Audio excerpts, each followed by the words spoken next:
Oi, eu sou o Lucas, bem-vindo a mais um vídeo aqui do Portal Grifa e hoje a gente vai falar sobre o fenômeno Rated Rivalry, ou mais fácil, né, Rivalidade Ardente, que é a série de jogadores de hóquei que se pegam, que tá bombando nas redes sociais. A série foi muito comentada nos últimos tempos, ela quase foi censurada por grandes estúdios, teve um baixíssimo orçamento, estreou num pequeno streaming e ainda assim conseguiu se tornar um fenômeno. De tempos em tempos surgem fenômenos na cultura pop que são completamente inesperados. E aqui a gente está falando sobre fenômenos de verdade, e não esses grandes filmes ou séries de estúdios bilionários que têm um marketing pesado para fazer bombar. A série está adaptando a coleção de 6 livros da Rachel Reed, que se chama Game Changer, que é o nome do primeiro livro, só que essa primeira temporada focou no segundo, que é justamente o que dá o nome da série. Os livros eles podem ser lidos fora de ordem, porque cada um é focado em um casal protagonista, tanto que o primeiro livro, Game Changer, é o casal que aparece justamente no terceiro episódio da série. O sucesso está sendo tão grande que até aqui no Brasil, que a gente não tem nem o livro e nem a série oficialmente,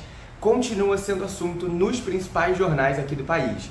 E o livro, que está em pré-venda e ainda não foi lançado, só vai ser lançado em fevereiro, continua como o mais vendido da Amazon.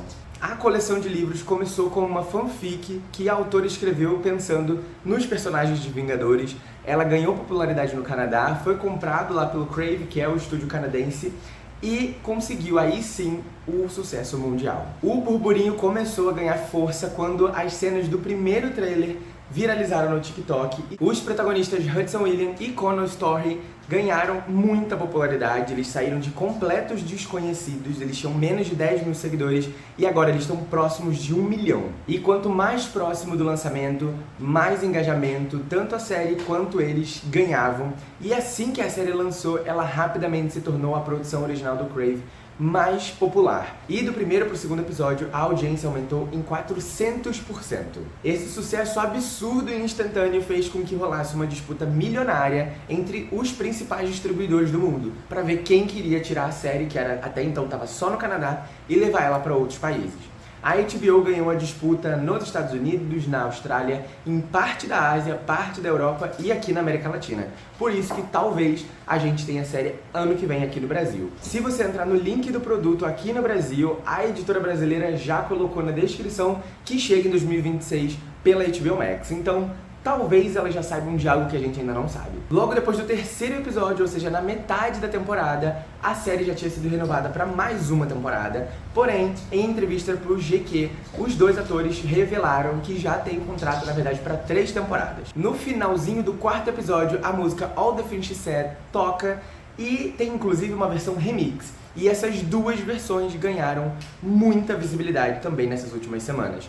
Tanta visibilidade que até o próprio Spotify se rendeu ao hype e postou dados sobre isso. A versão remix da música foi ouvida mais de 130 mil vezes desde que a série foi lançada. O quinto episódio ele foi considerado o melhor episódio da série, inclusive o melhor episódio do ano de todas as séries. No momento em que a gente está gravando esse vídeo já eram mais de 35 mil avaliações com nota 10. Isso fez com que a série se tornasse ainda mais popular e também o próprio IMDb postasse sobre isso. Esse sucesso todo só veio depois de muita insistência do Jacob Tierney, que é o showrunner e criador da série, porque ele tentou muito fazer com que ela acontecesse. Ele correu atrás de estúdios, de potenciais investidores, mas sempre as pessoas queriam adaptar, mas fazendo algumas mudanças, principalmente no tom, em algumas cenas mais explícitas que a série tem. E o Jacob bateu o pé e disse que a série precisava ser exatamente igual ao livro. Ao longo da série a gente consegue perceber várias cenas que mostram que eles foram muito criativos, justamente por conta do baixo orçamento. Os dois atores principais, como não eram pessoas públicas antes desse fenômeno explodir, eles não estão acostumados com todo mundo olhando para a vida pessoal. E eles não falam muito sobre a vida privada e nem a vida afetiva deles, e isso está fazendo com que muitas pessoas os acusem de queerbaiting. Queerbaiting é justamente quando pessoas que não são da comunidade LGBT fingem fazer parte única e exclusivamente pela visibilidade e pelo dinheiro. Mas vale lembrar que uma produção ela envolve muito mais do que só 2 atores.